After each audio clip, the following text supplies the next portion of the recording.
This is April 2024. 30 years ago, the East Central African nation of Rwanda experienced the traumatic culmination of a tragic history. For me, this situation is very personal. I first visited Rwanda in 2005 with two African friends. The very next year, I established an internship program at Penn State. I returned to Rwanda 3 more times with students, a month each. I was able to visit much of the country and establish personal ties with many Rwandans. Rwanda is stunningly beautiful. It has lush green land and mountainous scenery which rivals the Alps, the Rockies, and the Scottish Highlands. It is located near the headwaters of the White Nile. In the center of East Africa's Great Lakes region. A small country by African standards, it is about the size of Belgium or the U.S. state of Maryland. The original inhabitants of Rwanda were the Twa, a pygmy group that now makes up less than 1% of the population. Later, Bantu Hutus moved from the west. And finally, Tutsi are believed to have come from the north. This would later prove to be a very volatile situation. For centuries, the country was dominated by its Tutsi kings, who represented a warrior class minority. Tutsi power depended on their huge herds of cattle.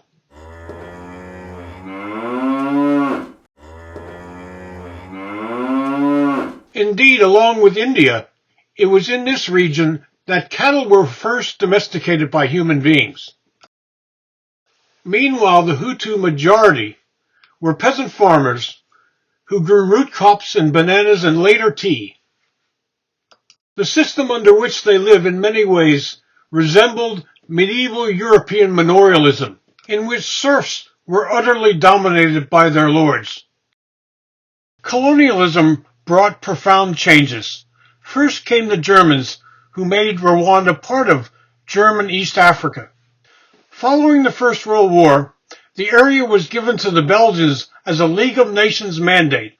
It was known as Rwanda-Urundi. During this time, the Belgians issued identity cards which were ethnically specific. This area later became independent as the two countries of Rwanda and Burundi. The outside world knew little about Rwanda, even though it appeared in Hollywood movies without being named.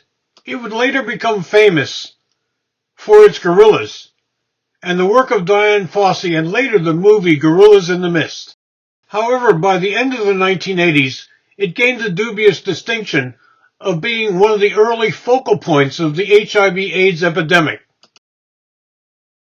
While 1994 is associated with genocide, trouble went back many years before, beginning when the Belgian colonial period ended in 1959.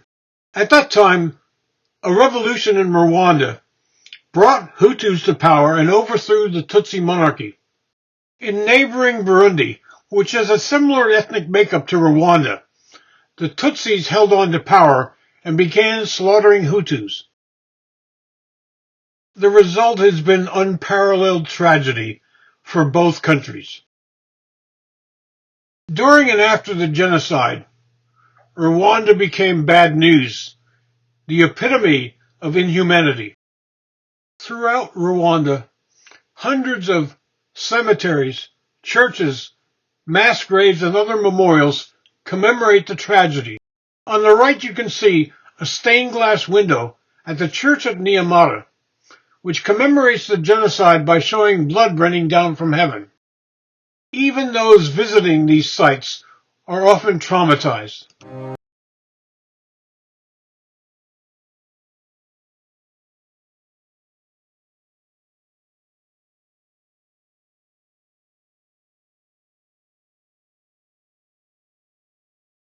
This is an evidence shed where human remains are stored for DNA analysis. Here is a video showing the most important site commemorating the Rwandan genocide. It is narrated by my dear wife, Connie, who has traveled throughout Africa with me on many occasions.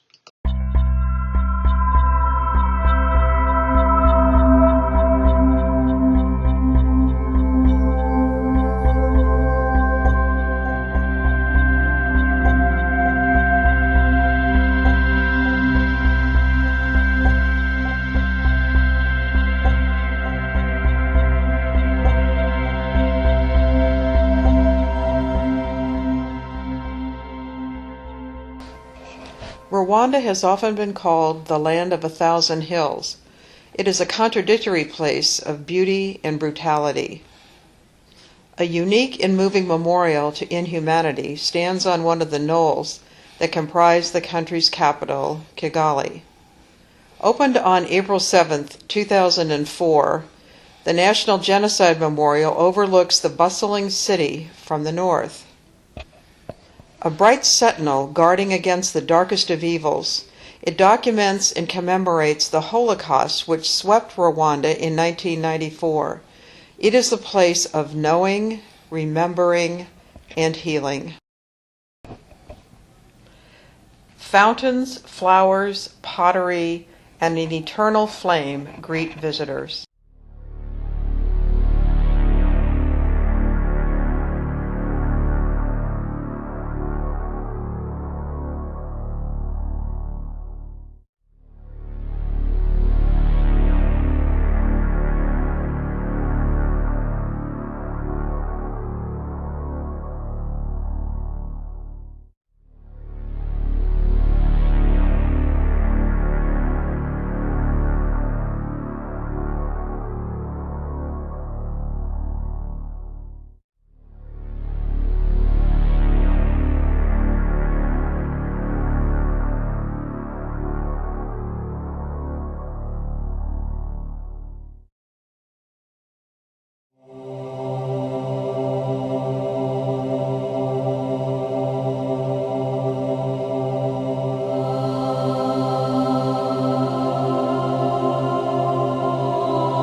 From the Museum and Documentation Center, visitors descend a flower-decked, trellised walkway to concrete terraces with mass graves.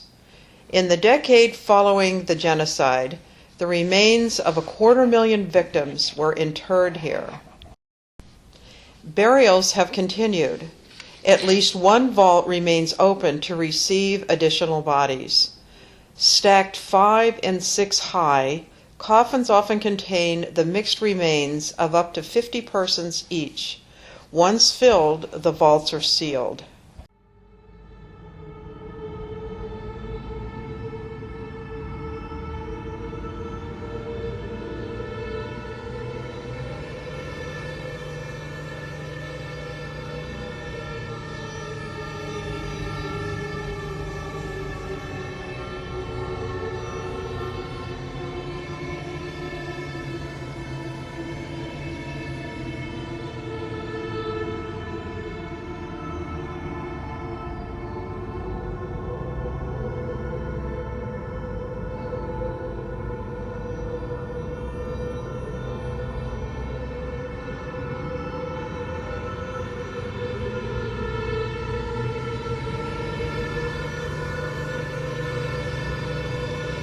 Many names are memorialized in print and stone, but far more remain unknown.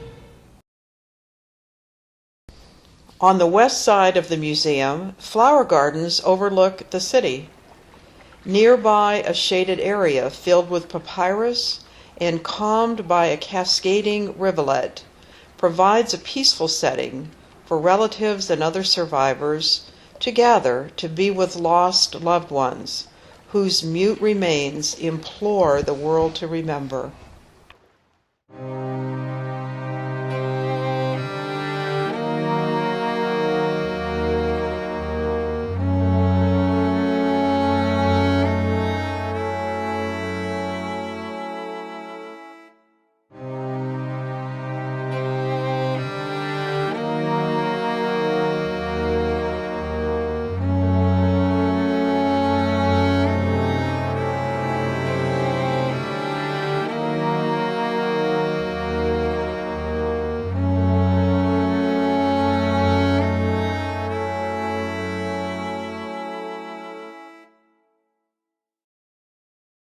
Since the genocide, Rwanda's leader has been Paul Kagame of the Rwandan Patriotic Front.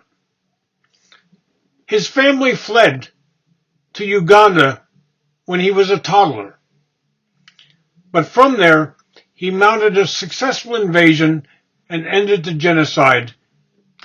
While his government has been less than democratic, it has fostered a vibrant economy and impressive improvements in health and literacy. Furthermore, Rwanda has rejoined the world community. The most dramatic change in Rwandan society has been that of the status of women. While many Rwandan women were raped during the genocide, a majority of the fatalities were male. Furthermore, many perpetrators escaping Rwanda were also male. This led to a gender imbalance which proved bizarrely to be in favor of women.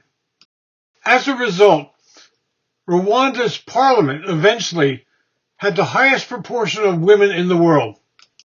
Meanwhile, new gender norms were created. One was a creation of a Rwandan women's drumming troupe. Drumming traditionally was a male thing. However, this proved to be particularly important and led to the movie Sweet Dreams, which describes how Rwandan women not only began to drum, but also produced Rwanda's first ice cream to raise funds for their activities. Eventually, other Rwandan women would head the Alliance of Francophone Nations and become the first female referees at the World Cup. While still poor, Rwanda has seen dramatic economic growth. It aspires to lead Africa technologically. Advances in healthcare have been impressive, although much more is needed. Take a moment to ponder these facts.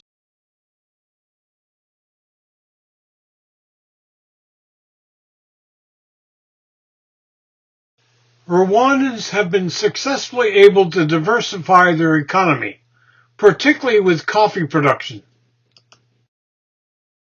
Visitors have flocked to Rwanda, not just to see gorillas, but to attend conferences and conventions. After a century of colonialism, 32 years of state-supported ethnic division and genocide, 8 years of economic collapse, and 4 years of war, Rwanda today has seen a bright 21st century. It is truly an impressive story.